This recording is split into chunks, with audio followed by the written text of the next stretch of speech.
Over the past few weeks, we've been receiving reveals for the new Universus set, Tekken 8. I wanted to go over my thoughts and reactions to them, seeing what I do and don't like about what we've seen. Now, I won't be going over every card because that would be madness. I'm just going to cover the characters, the new mechanics, and just a few extra cards I personally enjoy. Also, I'll link the post to all the official reveals in the description, so please show all the creators listed some love. The characters.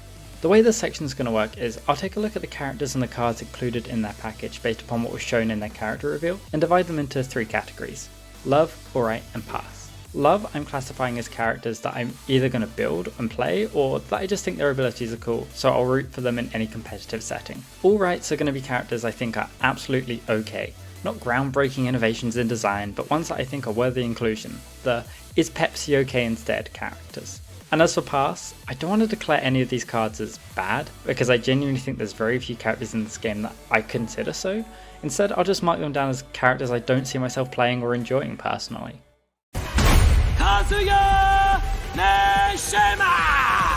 I mean, what Tekken set wouldn't have Kazuya? His whole gimmick revolves around Devil Gene counters, though this won't be the only time we'll see them. He can enhance, removing a card from his stage to give this attack +3 damage. If 4 or more cards have been removed this turn and you don't have a Devil Gene counter on him, you get one. These counters can be expended as a form ability to play a single card from your remove pile. As for the cards he brings to the table, we have G-Corp CEO, Devil Fist, Inferno, and Abyss Damnation. His foundation's nothing too special. Flip and draw a card is fairly standard. The clause of removing something from your hand if you don't have a Devil Gene counter benefits him, but also does mean that you can only really run this card with him without it punishing you. Devil Fist and Inferno similarly aren't mind-blowing. The latter, adding a heat token at the cost of removing 4 cards from your discard, is a boon to him, and the former removes itself from your card pool if it deals damage. They're okay. Abyss Damnation, however, is really neat. Sealing a rival foundation, but then unsealing it after the attack resolves if you don't have a heat token is a really fun use of the heat mechanic, which we'll get into later. Overall, he's alright. I'm personally not a huge fan of removing extensive amounts of a card for honestly not that much of a gain. Removing 1 card for a single +3 feels quite wasteful, and his form ability of playing 1 card for every 4 removed doesn't seem like a great exchange rate to me. I think if you want to play a character that revolves around the remove pile, Mechazilla just seems a much better character in my opinion, so unfortunately our first character goes into pass. I'm gonna skip right to the conclusion. I love this guy. Having face down counters too when committing them for checks is crazy. Not only that, they're immune to being destroyed from rival abilities, also crazy. Then after an attack is played, you can commit him for each character flip a foundation. This is okay, it's just fuel for his other abilities. Following orders is nice, I like it. With a big chunky 36 health on him, cutting yourself for 5 to draw 2 is barely an issue. As for his attack, they're a mixed bag. Iron Gunman is whatever. Even I, the biggest throw fan, can't get on board with this one. Once again, card removal for a heat token is something I'm still not sold on. Also, the 6 diff for a kind of blare throw makes it a bit underwhelming for me. Meteorate, however, now we're starting to get somewhere. Better stat line for the difficulty, and the blitz ability is really cool, choosing between discarding a card from your opponent's hand or giving yourself extra damage. The cool part about this is that regardless of whether or not you choose to make your opponent discard, you still get to take a look at their hand, meaning you know what block zones they've got. The only thing that lets this down is the sacking of a heat token. I'm not a fan of this. For every card that has this on here, just assume it's whatever for me so I don't have to keep reiterating. And finally, Terraforming Cannon. Now this is the 6 diff attack. Already a 6 mid 6, but if you play Jack 8 as intended, becomes an 11 mid 11. With a pretty good block mod too, I really like this card. I adore this character and a few other cards he brings to the game, so into love this boy goes. Alisa's a character I really like in Tekken, so I'm glad she's here. 6 hand 32 health is fairly standard, and her abilities are quite cool. Committing her to draw a card if the number of cards in hand are less than printed, but readying herself after building during the combat phase makes her a really fun card draw character. Already I can see some fun shenanigans happening with this, and I'm sure she'll be popping up in a lot of tournaments. Destructive Form is great. We've not gotten to my thoughts on Heat yet, but this card makes it crazy good, dealing an extra 2 damage on top of what Heat already does. Its response is whatever, it's just a way to synergize with her as a character and not the best way to build this card during the combat step, just use daily training instead. Hertzblade Diablo, I'm personally conflicted on. Its ability is locked behind the heat mechanic, but it can be crazy good for a 4 diff due to the lack of cap on the damage buff. I think a heat token restriction is purely due to balancing reasons, otherwise this card would be so cracked. Radiant Pegasus Bomb is really cool too. Stat lines are okay for what it is, but where it shines is the card pool response. I'm calling it now, this will be the enabler for all her crazy stuff. And finally we have our first, but definitely not last asset. Detachable Head is awesome. It comes in committed when you build it, but then as a form ability, you can commit it and bounce it back to hand to generate a heat token. Despite being heat specific, I like it a lot, so tuck this away in your brain for later, and maybe you'll understand why when we get to my thoughts on heat. Its static is what balances it, and the 4-diff block mod is to discourage playing it as a block on your opponent's turn and have it ready for your neck. So to that I say, Youthful Optimism exists, so just run that in the deck as well. I think she's another really solid character, so into love she goes. A new member of the Kazuma clan has entered the fray and brings with her a really cool new ability. Health and hand size is standard as usual, but her reversal gimmick is neat. At the end of your rival's combat phase, add a reversal counter for each card in your card pool, removing them at the end of your next turn. Then, your attacks get +1/+1 for every reversal counter on her. This is so sick. While I have no idea how to build this character yet, I'm already envisioning decks where these numbers get stupid big. Reverse Narcissus. Perfect card for her. 6 around the card pool, but also has the static of giving attacks -2 speed, doing more than just negating progressive difficulty. Improvised Riposte is neat in the sense that it helps with adding more cards to her card pool, but given how the ability to force your opponents to recheck attacks is good for anyone, I can see this going into a fair few other decks too. And finally, Nanawa Peacemaker Knuckle. Caring about counters again opens it up to fitting into other decks that also have them, but isn't a bad inclusion for her, especially when it creates the momentum needed for the Echo ability. The stat lines aren't crazy for a 5-diff, but given it's made for a character that gives big numbers anyway, it works out fine. With all this said, I like what she does, I just don't think I'm going to be playing her too often. I just know that she's going to be a pain in the ass to fight. So, our first addition into Alright. Dragunov unfortunately misses the mark for me. I don't think he's bad, just uninspired. +2 damage on every attack, that's cool. If it's not blocked, unflip a card that hasn't been unflipped this turn. That's a somewhat neat ability, but I don't know how often it's really going to be going off. But hey, at least he's in the symbols for the critical or unflip response foundations if you do manage it. Also, his commit to build a top card of your deck when you play a block is alright, but a little underwhelming too, especially when we get to our next character. As for what he brings, well, Ambush Tackle certainly is a card. A unique foundation that requires sacrificing, not a good start, but all that just to give your rival's next check a -1, maybe a -2 if it's not blocked. Coming off Reign of Kaiju where Twisted Reflection and Godzilla vs Space Godzilla do the exact same thing without the unique or sack cost, why would you want this? Why Angel of Death? We did it! Dragunov has a good card. 4-diff, 3 mid for 6 is decent, we've definitely seen worse, but the response is great. A one-time use of being able to flip a rival foundation, getting to shut off some of their more annoying cards on hit is really good. Goodbye Batra arrives, a moment of normalcy. It's just a shame that this is what his character could have been. Having the unflip as a response on hit instead of not blocked, letting it trigger on partial damage. Unsurprisingly, Dragunov goes into pass.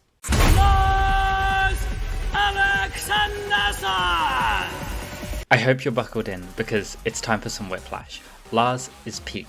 Free foundation building on hit that further rewards you by stacking +1 speed and +2 damage for every card built during the combat phase and giving that to your next attack? Move over Asuka, because this is where the real big numbers come in. The moment I saw this character I was popping off. This is the sort of crazy character I want to see more of. And his cards just continue to add to this. Rebellion. Stat wise, it's as vanilla as you can get. That's fine though. A response that changes your next attack zone when you build, that's also pretty neat. Yggdrasil Rebel Leader is a necessary card for him. Card draw on build, which is what you're going to be wanting to do with him anyway. Limited entry is the only card here that I'm not huge on. Big win for mill decks, but I don't really think it does much for Lars as a character. This man is rushing into love. I have such conflicting feelings on this character even before we get to what he does. As a pre-release only character, it feels a bit unfair for those who are unable to attend pre-releases for whatever reason, or those who get into the game later on. Here's hoping they make him a reward store character whenever that eventually comes back. That aside, what does he do? If there's a Devil Gene counter on him, hello again counters, your attacks get +2 damage, otherwise your rival's attacks get -2 speed. I think this is fine. His first enhance, you commit him to add a Devil Gene counter if you don't already have one, and your next check gets +2. Second enhance, commit him and remove a Devil Gene counter to build 2 foundations with difficulty 3 or less from your hand. I think the second enhance is okay. The cost to effect exchange seems decent, but the first one's kinda rough. It's too conditional, only being able to fire off if you've got no Devil Gene counters. I think if it was a once per turn that added a Devil Gene if you didn't have one, and then give your next check +2 as a separate effect, I think my issues with this character would go away. As for the card he brings, the preview video had a variety of cards shown, but only some of them were Jin related, so I'll just stick to the relevant ones. Jin's Glove? Cracked. Calling it now, a non-unique asset that you use to select a card in your card pool and you can block the current attack with it. In the same symbols as Protector of Life? Yeah, this card is just busted. Channel Chaos I also think is pretty alright. Very nice addition for a lot of momentum based characters, but I fail to see the relevance to Jin's character and how it synergizes with him. Another issue that I have with Jin is that unlike previous Clash decks like Bo and Percy, in which you can switch out the deck for their main set counterpart to make it better, this Jin is so completely different than Lightning of Fate that the deck is just nothing now. I know the argument can be made that exclusive characters should be toned down in power for balancing reasons and accessibility reasons, but seeing as champion cards are reward store only but also see competitive play, this argument isn't too convincing for me. As a Jin fan, this hurts, but he's going into pass. And immediately we're right back into fun characters. Reina has a static stating that if she dies by dropping below 1 health, no she doesn't, bring her back up to 5 health and stick a Devil Gene counter on her. A revive mechanic like this has only really been seen on 2 other characters before, and I like them. As for her abilities, giving plus or minus 3 speed but losing 2 health if there's no Devil Gene counters on her is really neat, especially being in Far Jin Flurry symbols, and then a response on hit to gain 2 health if a Devil Gene counter is on her is really cool. Despite not being in life, there's a lot of other cards that will still help her get up to full health with no issue. Senjumanji Lethal Fury is alright. I'm not a fan of the Blitz because a 3 high for 5 on a 4 diff uncommon attack is so basic, but that's if you have the heat token. If you don't, the stats are laughable. However, I really like the response. Clawing from the card pool, if it's completely blocked, works well with her response on hit, so it levels out to being an okay attack. Hand of Ambition is a cool card. I keep teasing it and will keep doing so to farm engagement, but this is what I think getting heat token should be, not removing 10 cards from your discard pile. It works with Reina mechanically, so if you're going for heat tokens, this is one of the better methods. And finally, Heaven's Wrath. Another heat centric card that adds momentum at the cost of committing is also cool. I'm also a fan of the Deflect too, which is the first time we've seen it in this set. Overall, I think she's great. I'm torn between alright and love because I'm not sure I want to play her, but I like what she can do, so I'm deciding she's going into love. To reuse the meme that I made when this was revealed, what the hell is this? First off, his static is just objectively better Deku 4, giving any non-throw attack powerful 4.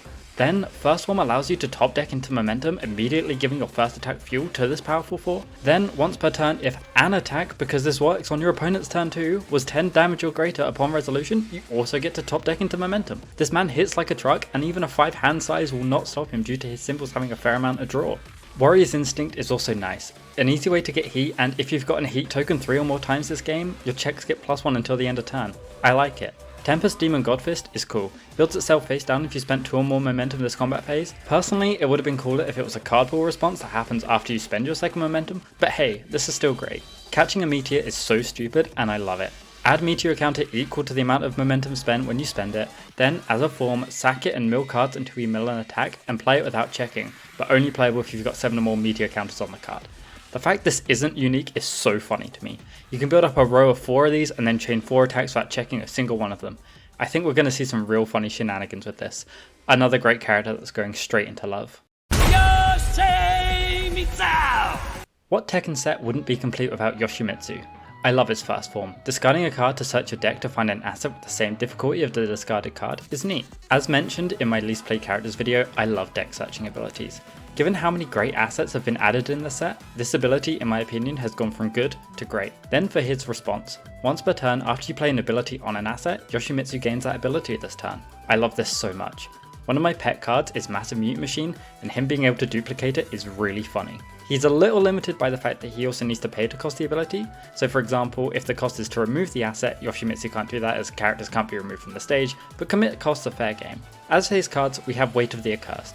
I'm a little conflicted on it. I like it, but also don't. It only really works in asset-centric decks. It seems a little limited, but in the decks it works with, it really works. An asset-based character definitely has to bring their own arsenal into a fight, and the Curse Blade Yoshimitsu doesn't disappoint. Giving +3/+3 and gaining 2 life on damage dealt is great. Sure, your rival may remove a card from their hand to cancel it, but play this when they have 1 or less cards on their hand, and what are they going to do about it? Also, by that point, Yoshimitsu can just copy it and do it again.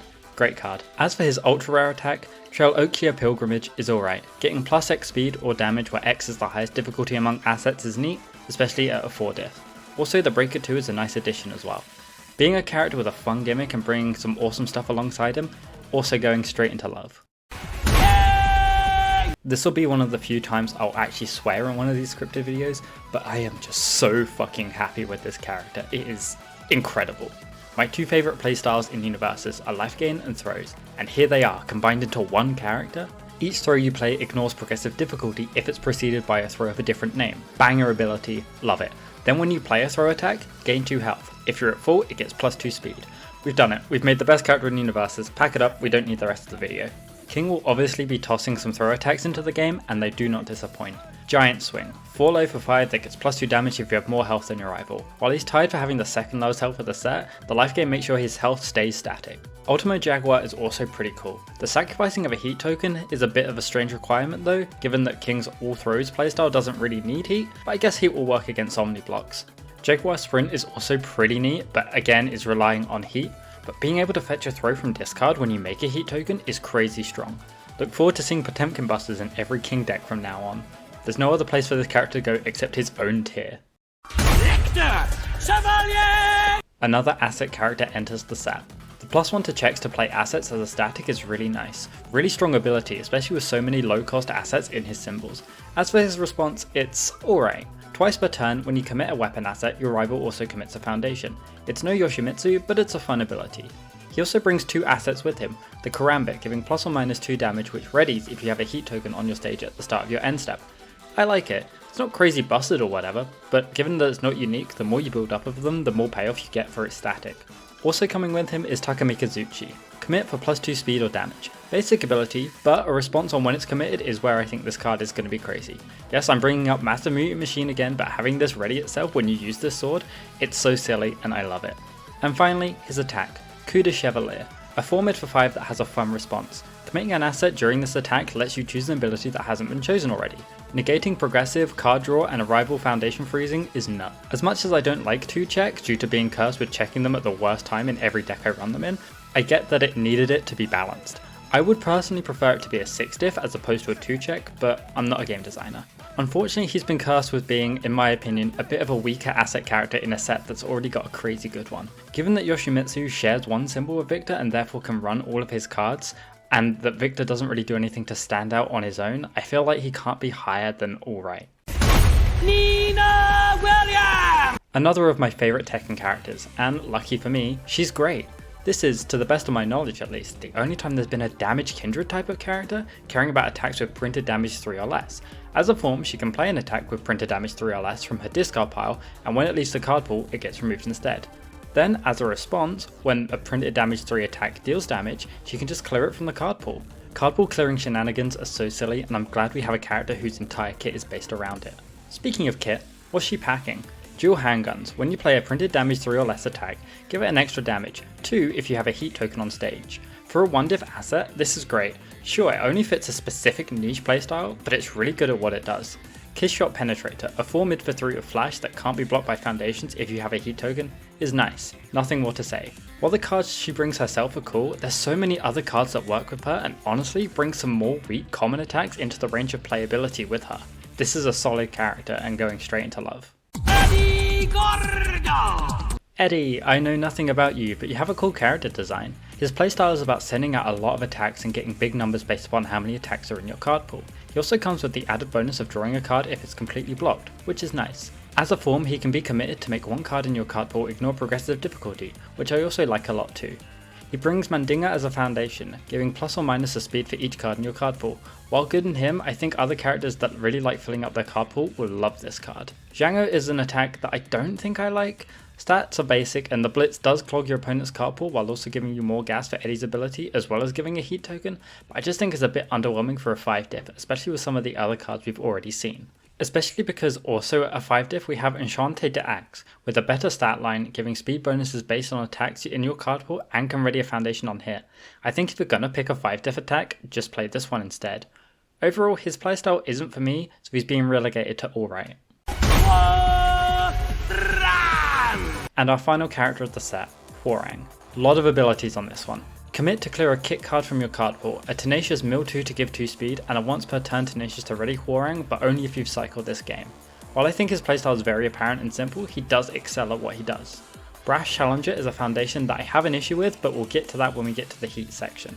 Ignition Barrage is really cool. 5 mid 5 that mills 4 to get him closer to cycling. Then with a response that if you've cycled, add a heat token, and to top it off with a deflect 2 makes this a solid attack.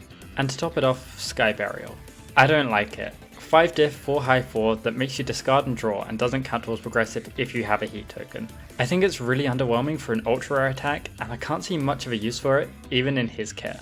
I wish I could end the character section with a love, but he's just gonna sit in alright. In the end, this set is really good on characters. I like most of them, and I think there's only 3 of them that I don't think I'm ever gonna touch. But we're nowhere near done, because now we have the assorted cards. I'm going to pick and choose a bunch of neat cards that were either revealed in dev diaries or in the assorted card videos. G-Corp Soldier is so silly, I love them. A non-unique backup that can take a single point of damage for you and regenerates 1 stamina at the beginning of your combat phase. This is in here to work against the heat mechanic, but I also like that they can save you from a potentially lethal hit too. Devastate is actually nuts. Sure, it's no Decay Awakens or Total Destruction, but to straight up remove, not just destroy, but remove all 1 or lower difficulty foundations in play and draw cards equal to the number of foundations of yours that were destroyed?